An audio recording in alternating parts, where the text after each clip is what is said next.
Welcome back to the console room on tobeseen.com. I am joined by the host of the console room, Ernesto. Oh man, what a way to wrap up the series, huh? Wow. Joe. I got to tell you, this was a very difficult episode for me to watch. I have a debilitating fear of dolls. Oof. Well, can't take it to my grandma's then. Oh, no, please not. Yeah. So to see that opening scene, that cold open, let's just jump right in. Yeah, let's go for it. We're going to change it up a little bit this week because we're jumping in with... I shall now kill you, Doctor.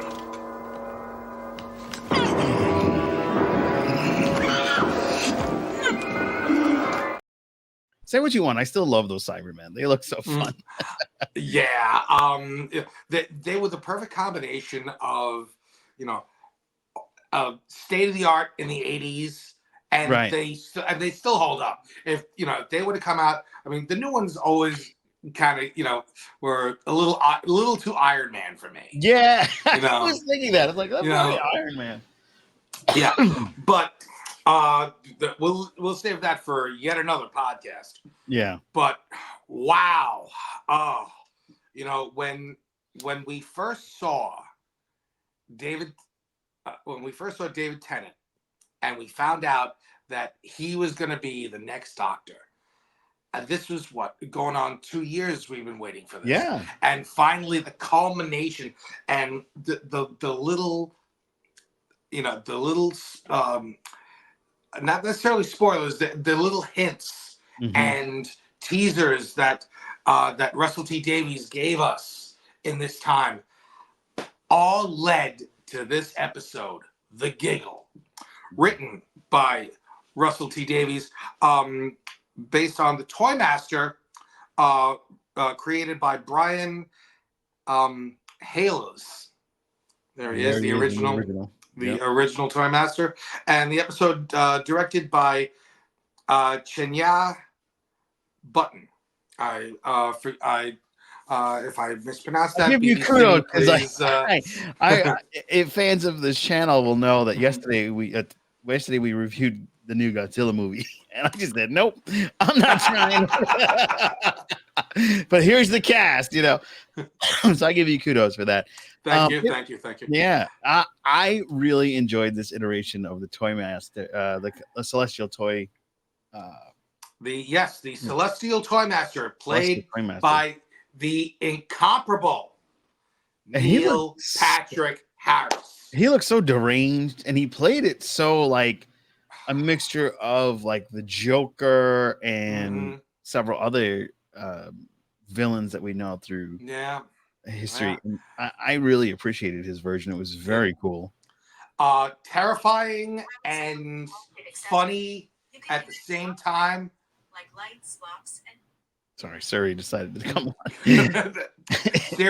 Siri, nobody asked you. Yeah, it was like, oh, did you say Celestial? You said Siri, didn't you? So, deranged, not demonic, but like almost cruel, very vicious villain. Just in his description of the doll, Stooky Bill, when the gentleman buys it and says, "Is this real hair?" And he basically tells her, "Yeah, I just killed some girl." Yeah, and put her hair. Don't worry, she's not going to miss it. Yeah, she won't need it. It's like, oh, we got a mean streak a mile long here. Absolutely, absolutely terrifying. And forgive me if this comes out sounding wrong, but there's still something about a German accent that hey, I'm a quarter German. Yeah. Fun fact, my dad was literally born in Germany, and on my birth certificate it says father Germany. So, oh wow. Yeah. I think I better not say that too loud. They might deport him. But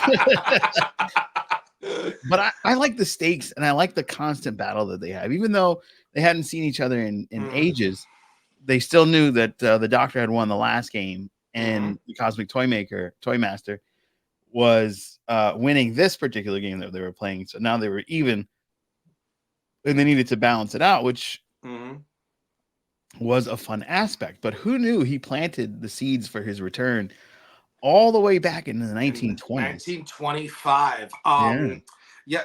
John Loogie Bard was actually the inventor of television. He is credited for doing the first television broadcast. Not me. Hopefully it wasn't that creepy doll. It might have been, you know. I really hope not, because I never. If I ever go to the Museum of the Moving Image, that's the last thing I want to see.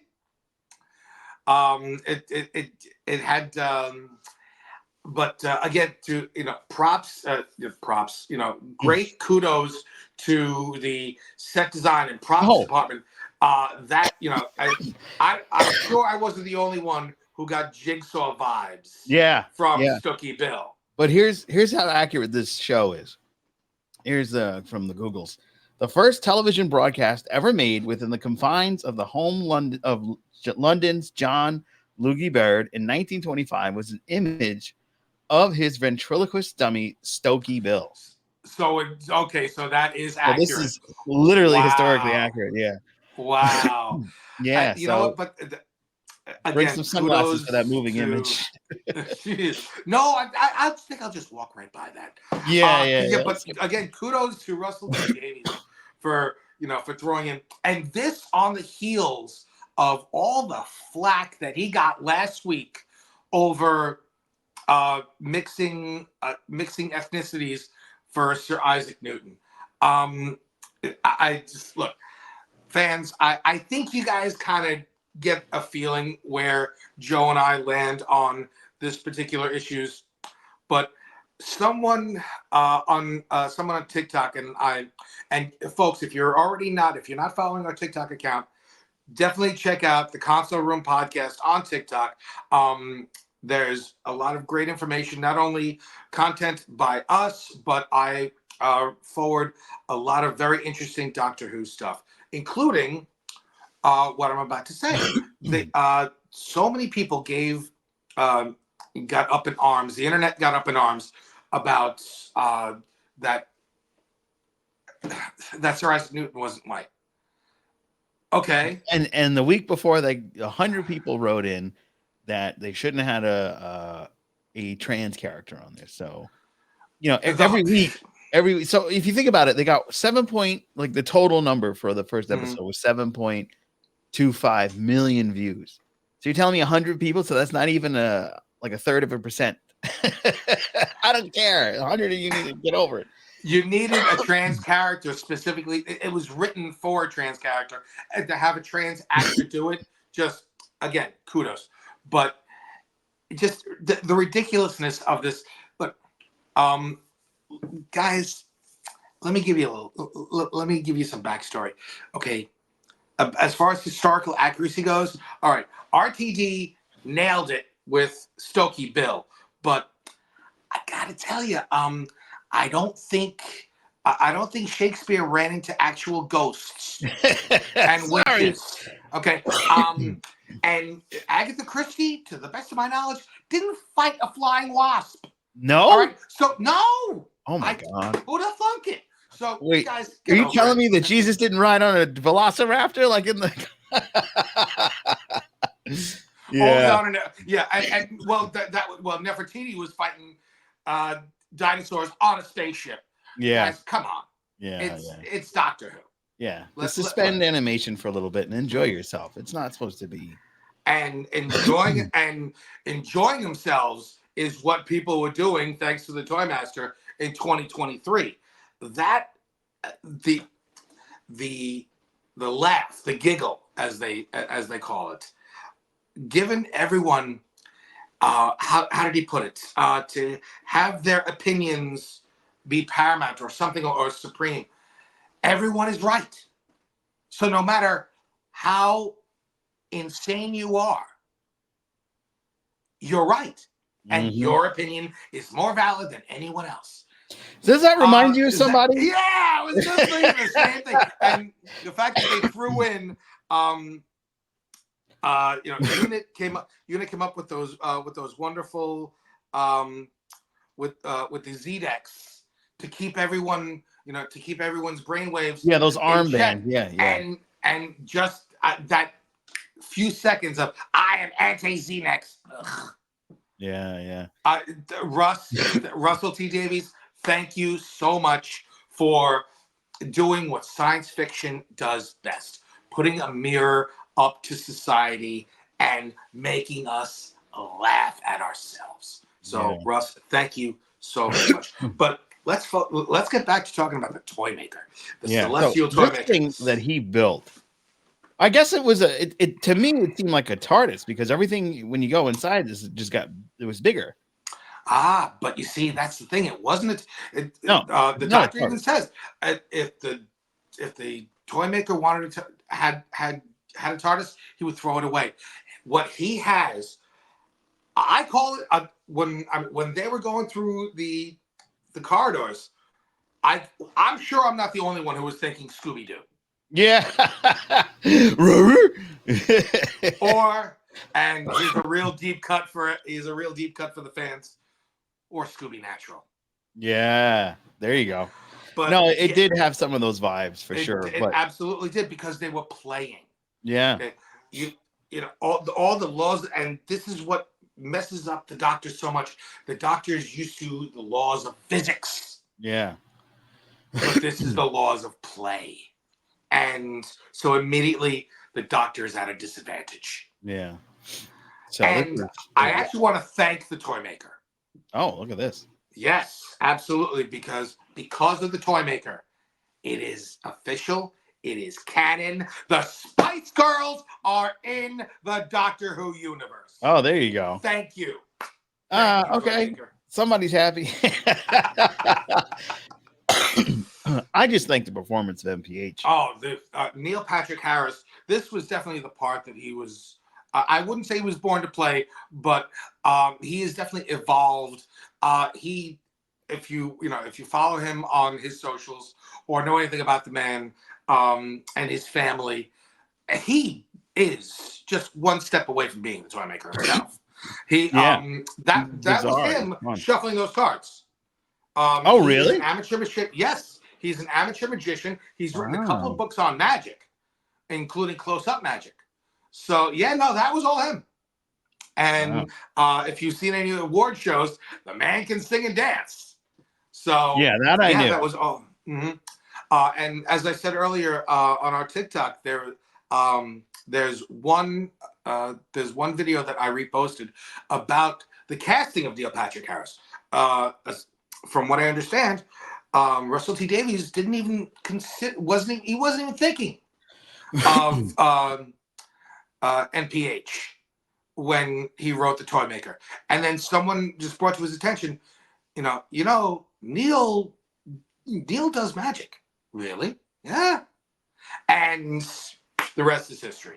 This is why, folks. This is why you have to follow us on socials. That's why you gotta hit that like and subscribe, ring that bell, so you can get all these nuggets of useless information sent right to your phone. And be sure to, besides ringing the bell, give us a like. It's free, and it really helps those YouTube gods be satisfied with the algorithms. Absolutely. So, yeah. Well. We also have a TARDIS full of companions on the show. Yes. Let's get into that. Let's go. See, I met this person, and I got whooshed away across all space and time. I mean, I had the most amazing adventures, really. I mean, you wait till you hear, because I'm going to tell you them all. A lot of fun. Of course, Donna Noble was still there. Some returning characters. But we had a nice returning character this week. Kate Lethbridge Stewart, played by the incomparable Gemma Redgrave, reprising her role. For us Who fans from back in the day who remember the character of the Brigadier, Kate is a perfect extension of the Lethbridge Stewart family, without a doubt. Yeah. But we also got a really nice nod that, was very touching when at the end of the episode when they talked about Sarah Jane and how he loved Sarah Jane. Tears. And we also got a living companion from the 6th and 7th iteration of the Doctor. Yes, And, Mel, played by the gorgeous Bonnie Langford. Still, this was her when she was traveling with the 6th and 7th Doctors. Still stunningly beautiful woman. And no, sorry, Donna, you're not the first redhead. No, but that was a great line. That was a great line. Absolutely. The combo of gingers. And then of course, if you're a fan of the 11th Doctor, we had Amy Pond in the past, but she wasn't in this episode. It would have been cool to have some other surprises since it's the big 60th. Well, okay. You're talking about the scene where the Toy Master brings out the puppets, and that was geared specifically for Donna, telling Donna, well, what has he been doing? Okay, he says that you're his best friend, but and they touch, and Donna touches on this earlier as well, about how the Doctor doesn't talk about his old companions. Never does. Right. Very subject. It's a subject that has been brought up in the past, first by Rose, in the fantastic episode when Sarah Jane comes back. The name of the episode escapes me right now, but I'm sure somebody in the comments will put it up. A phenomenal episode, the return of Sarah Jane Smith, the return of K9, and to see Sarah and Rose giggling together, laughing at the Doctor himself, and Mickey just says, it's every guy's worst nightmare, mate. The ex and the girlfriend and the ex. Yeah. Yeah, but there was a lot of fun surprises with companions. And of course, you and I had been talking about, because you had messaged me before, letting me know that you can watch the original Doctor Who series on Tubi. Yes, we. I just found this out. So I'm not sure how long it has been running, but as we discussed in our first podcast, watching Doctor Who has become a full-time job now, and you have to put in the effort. But trust me, folks, it's worth it. If you want to watch classic Who, and again, we are not sponsored by Tubi, but guys, please feel free. We'll be happy to plug you left and right. Oh yeah. But not just I know Pluto has episodes running, but if you want to watch classic Doctor Who on demand, you gotta sign up for Tubi. It's free. There's no charge. You can sign up for an account, and you can binge classic Who. I actually started watching the Colin Baker episodes where Mel first appeared, because I'm not all that familiar with her character. So I started watching that, and I gotta tell you, Colin Baker, not as bad as I remember. Really? Colin Baker got a lot of flack. But in retrospect, and 40 years later, you know what? I mean, I think a lot of people couldn't get past the costume. It was so colorful. It was like so over the top. Yeah. Tom Baker had, the scarf, but they had to outdo him. Yeah. And they had to outdo Tom Baker, and just put this. And it's, if you get past that, there are some really, really good Colin Baker stories.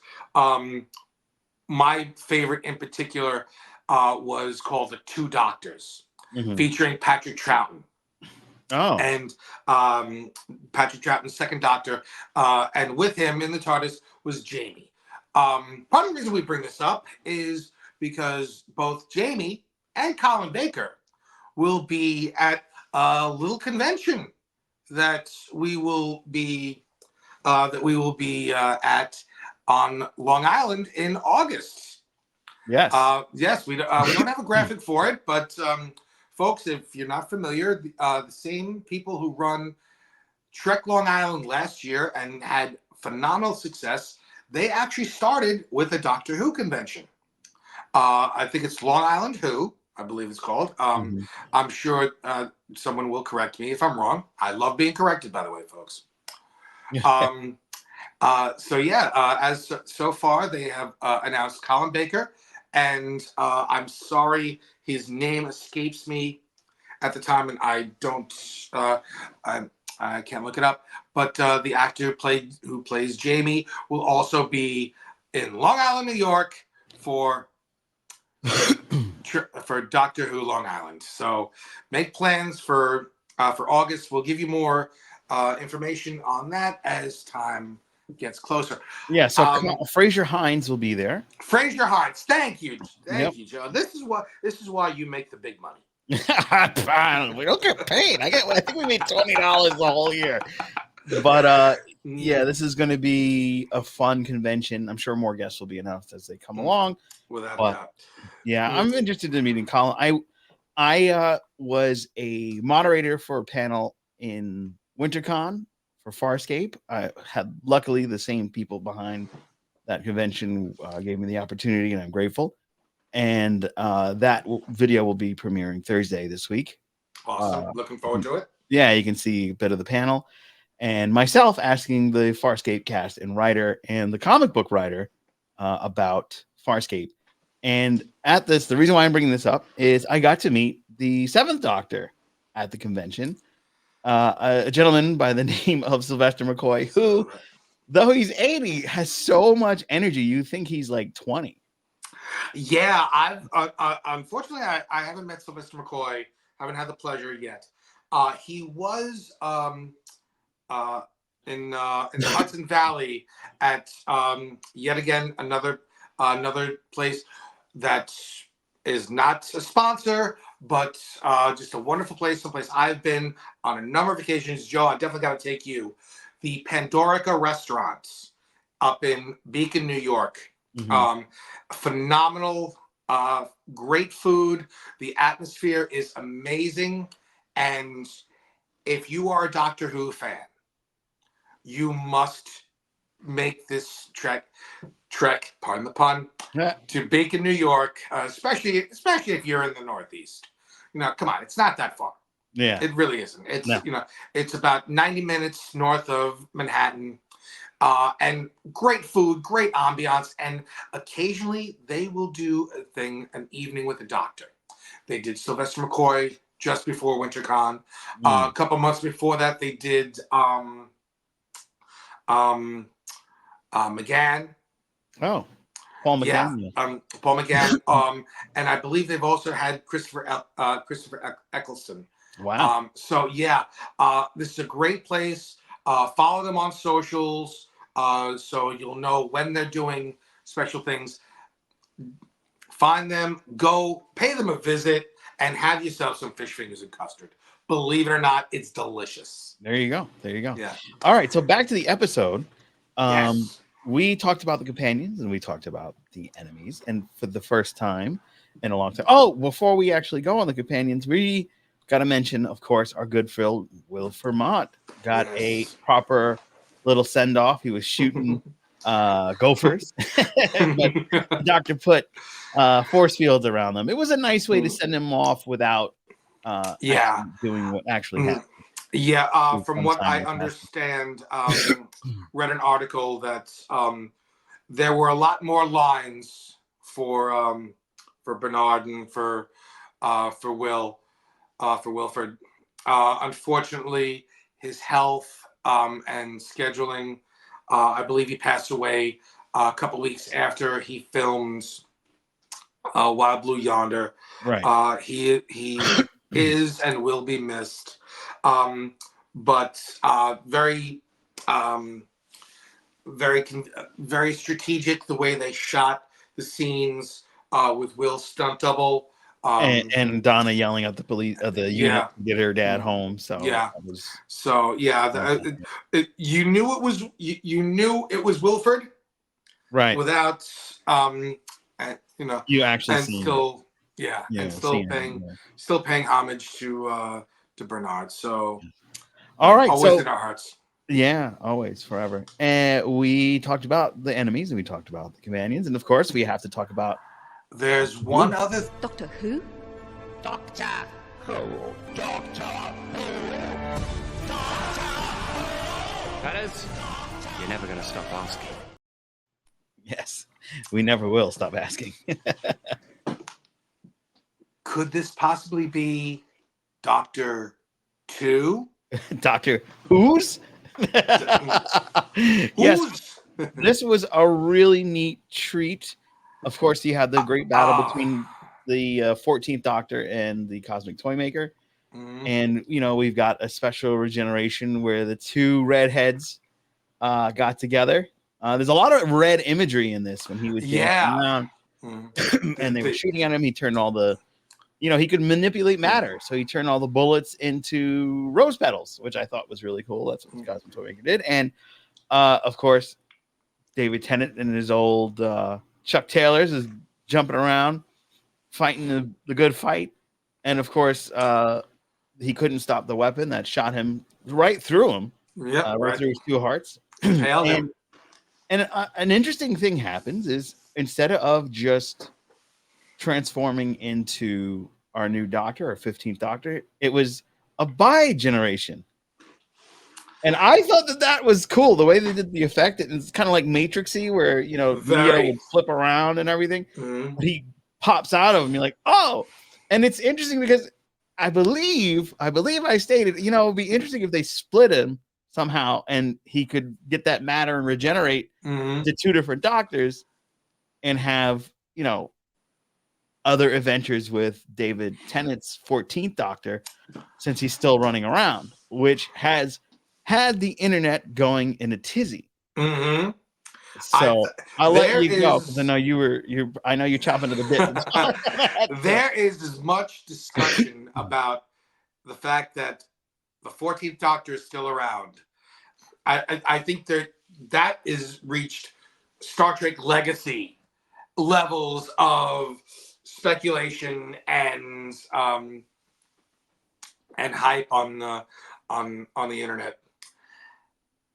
All my years of watching Doctor Who, I always wondered, as a child, I always wondered, well, why do they always have the Doctor regenerate at the end of the episode and at the end of a season? Now, of course, as time goes by and you actually learn about production and how a show works, you kind of figure out why. 40 years I've been waiting for this, to have a Doctor regenerate mid-story. And have the story continue. And the way they did it, the bi-regeneration, pulling him apart like a wishbone, and and again, kudos to the wardrobe department, splitting 14's costume between the two of them.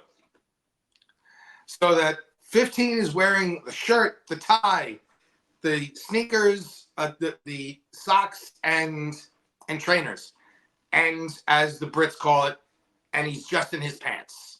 Yes. So as a tribute to Ncuti Gatwa, I'm doing this podcast without trousers. Just saying. Oh, okay. Well, don't stand up, please. Hey, if I was built like Ncuti Gatwa, then I would definitely walk around without trousers. And incredibly handsome man. Love that little bit of when Mel calls him beautiful. 14 gets a little self-conscious. Of course, Tana has to throw in, you come in all colors. Yes. Yeah. That was fun. Oh, wonderful. Not the 15th Doctor's official first words, but the entrance that he made, staring down the toy maker, saying, "What the hell is going on here?" Yeah. What an entrance! To be, Yeah, I mean that to be the vision flipped. between the two of them was really cool. And then, when they did separate, it was really neat that how they worked together in tandem to kind of round off the toy maker. Mm-hmm. It was a Well, I very mean, cool stuff. how could you not? I mean, it's the they are the same person. So Right. the fact that they would be able to throw to each other this wonderful the first game. The toy maker Right. brings it up earlier in the episode. The first game, the ball.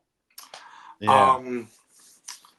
So And they were basically playing catch, and the toy maker lost, and this led to the wrap up of our episode and dealing with the celestial toy maker. But this has also spawned a huge quandary online, because I don't know if you remember this, but I'm sure you do, and that's the caretaker. Oh yes. Because I actually read this article earlier today. because this character is a retired doctor that didn't regenerate, that is basically taking care of a lot of the things. Is that unit as well, like a unit museum? No, that's actually the British Museum. Because where the curator, that's where right, that was from the 50th anniversary special. Right. The Power of the Doctor, if I'm not mistaken, featuring Tom Baker. Excuse me, featuring David Tennant, Matt Smith, with the cameo by Tom Baker. They also had Sylvester McCoy as Zygons, I believe. They were. If you go behind the scenes, the three Zygons that were in the museum were Colin Baker, Sylvester McCoy, and the Sixth Doctor, because they were supposed to have like a quick on-scene, like the cameos as themselves as Zygons playing both doctors, but they just decided to just put Interesting. So, I did not know that. Yeah, so they had that one was a heavy one with a lot of cameos. Oh, absolutely. But the fact that the fact that 14 is now quote unquote retired in Paris and living with his adopted family, as he said, his niece Rose, the fact that he actually gives each of them the title, my brother-in-law, my niece, crazy Auntie Mel, for 14 to bestow these titles on these people, it means that what, he's not, even though he has his own TARDIS, which was brilliant. Leave it to, because he picked up the hammer and he pulls up not just any hammer, he pulls out Harley Quinn's mallet. Yeah. Again, crossing fandoms. Harley Quinn's mallet, and just wax the TARDIS. And real quick, it's one of those blink and you miss it. He actually apologizes to the TARDIS for hitting it. I don't know if you caught that, but again, brilliant. So now, both 14 and 15 have their own TARDISes. 15 has gone out into the universe to be the Doctor. Meanwhile, 14 is, as Russ said in one of his interviews, he's sitting back and getting over everything that has happened to him, dealing with the tragedy of the Time War, the Flux, Clara's death, Bill's death, the Master. Oh, and there's something that we almost forgot about. Yes, the gold tooth. Because apparently the cosmic toy maker beat the Master, turned him into a golden tooth. Yes. And at the end of the episode, after the toy maker is folded up and back into a box, that gold tooth was picked up by feminine hands with red nail polish. And again, going back, I reposted this earlier on our TikTok, so please follow. There was also a scene with David Tennant's, with the 10th Doctor's master. His essence was put into a ring, and a woman's hand in red nail polish picked up that ring. Are we thinking the Ronnie may make a return? Well, that's one of the speculation that's going around. Me personally, I'm hoping for River Song. I'm hoping for a specific archaeologist. Interesting. So, but anything to bring back River Song. Yeah, the question would be, obviously the master regenerates into another version. Mm-hmm. We could have another master, but with these trinkets being picked up that are connected to the master, I'm wondering if River could be a master. No, because I know she also was a Time Lord in a way. River is not. This is how much time do we have? Yeah, I guess we'll have to do a whole special on River so you can dive into her. Let's do that. Good night, folks. All right. I'm not touching that. This is great. This is great. But no, we've touched on this. We've discussed it offline, folks. If you would like Joe and I to do a deep dive on the mythology and stories of River Song, let us know. Yeah. And if not River Song, we have a couple weeks off. Yeah. Before Ncuti's first episode, which drops on Christmas Day. Yes. So we have a couple weeks. We have a couple weeks where we really don't have anything planned. So, folks, hit us up on the socials. Let us know what you would like us to see. What do you want us to cover? Who or what do you want us to do a deep dive on Daleks or Cybermen? The costumes of various doctors. Let us know what interests you most about Doctor Who, and we'll be happy to discuss it. Yes. This has been a lot of fun. This has been what a heck of a short little almost capsule season for the 3 specials for the 60th. Yeah. It's very reminiscent of the end of David Tennant's original tenure as the Doctor. He did his 3 seasons, and then there was about 2 years of specials. I think there was a total of 5. Because he really didn't want to go. Yeah, well, he really didn't. And he does. I mean, it's proof he's back again. Yeah, and keeps coming back. Yeah. So he's the one that actually, even for the 50th, he came back. Yeah. I was surprised he didn't come back for Jodie's. Any of Jodie's, because Jodie had the 50. No, it would be 10 years to 50, 60. Yeah. Right. Yeah. No. Yeah. Jodie was right in between. But again, in IRL, when Jodie got the part of the Doctor, and she told the story on the Graham Norton show, that the first person she called was David Tennant. Oh, that makes sense because they worked on Broadchurch, so that's the perfect person. So, so we got everything. I think we covered everything. Oh, one other quick thing. Again, I didn't catch it until my 3rd watch of the episode. I had said on a previous podcast that all the Doctor's old companions seem to go to work for UNIT. Right. And there's Mel. In the middle of this. There we go. Another one. Well, yeah. Again, it was one of those split-second things. Kate offered Donna a job. Yes, that's right. At the end. Yes. And she's like, how much does it pay? 60. Give me 120 and 5 weeks off. Done. Yeah. That's how do I get that gig? Yeah, right. Well, you got to travel with the Doctor. You got to pick up a few things. Like every other fan, I've spent most of my life waiting for a blue box. Yeah. Every time you see one, maybe this is, oh no, it's just a telephone. All right. Well, this has been a fantastic episode. Look back at the giggle, which is a great way to wrap up the 14th Doctor. And I believe the 14th Doctor's voyages are not over. We may see special surprises with him in the future. And we have a special little treat.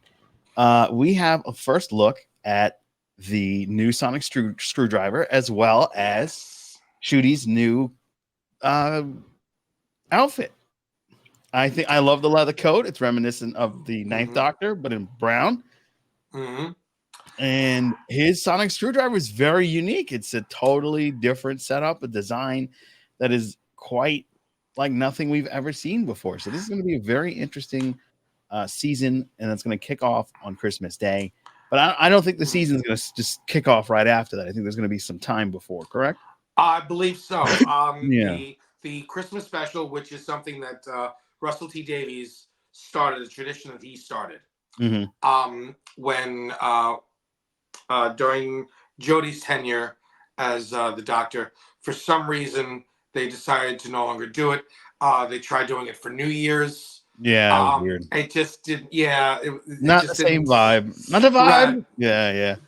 So they're bringing that back proper. Yeah. So that's wonderful. I believe I'll do some research and I'll definitely put it up on the socials. But the last thing I saw was after the Christmas episode, the start of the first season, or as they say, the new first series, will be in either January, February. Okay, it's not too bad. Yeah, not too bad. They are in the process right now. I believe they're close to wrapping principal photography on series 2. So Ncuti has almost 2 seasons in the can before his first solo episode has even aired. Yeah, there you go. Says a lot about the confidence that the BBC has in him. Yeah, I mean, I liked him off the bat, so I thought he was fun. And I'm very excited. And if you've seen the teaser that they put out with the little music that's burrowed into your head, the Goblin King, we're up for a wild ride and some very fun. Looked like puppeteering for once, and not CGI. I'll have to look closer at it. I was a little bit distracted when I saw the Doctor in a kilt. That was me, Joe. I'm like, okay, wait, which kilt is he wearing? What tartan is that, and where can I find it? Yeah, there you go. He's already ready for next cosplay. Yeah, so absolutely. There we go. Be sure to check out all the wonderful things that are happening on To Be Seen. We've got Dis Dungeon coming back in the near future, but of course we have something very fun that premiered yesterday. And that is none other than the review of Godzilla -1. 1 week later review with myself and Billy, one of the longtime members of To Be Seen. He has been around since 2012. So that's a long time. And we are very excited about that. If you love more time and space and you want to see this face, Joe Dove, on our sister channel with the amazing co-host Jason Roy Gaston, and constantly we'll have special guests on there, including the original co-host Jason Hatswell, and who also is a producer of the show. Be sure to check out the Captain's Quadrant. Just type in YouTube Captain's Quadrant and check us out there. There's a lot of fun going on there. We just had our 100th episode 2 weeks ago. It was a lot of fun. We had a lot of surprises for ourselves, and it is one you do not want to miss. And if you had fun with that gentleman there, that is Jason Roy Gaston, the co-host of Captain's Quadrant. He has his own channel called the Jason Roy Gaston channel with his furry friends. That's right. All 4 of those furry creatures are joining him where comedy goes to die. So be sure to check that out every week. And of course, you cannot be remiss without mentioning our producer and our good buddy Rick, very stylish gentleman, talking about the amazing movie and streaming news that's happening every Friday. That is at 6:30 p.m. in the US and Saturday at 9 a.m. in Australia. In case you are Australian and you're checking us out for the first time, be sure to check your home locals right there on YouTube. And of course, the constant joke is that is Jason squared because there's a 2 right above his head. So that is going to do it for us on this episode of the Doctor Who. Be sure to look up, be sure to trust some space aliens because you never know where you could end up and how wonderful your life will be after. So until next time, I'm Captain Joe Dove, and the host of the show is Ernesto. We will see you. Time Lords, Time Ladies, we'll see you next time.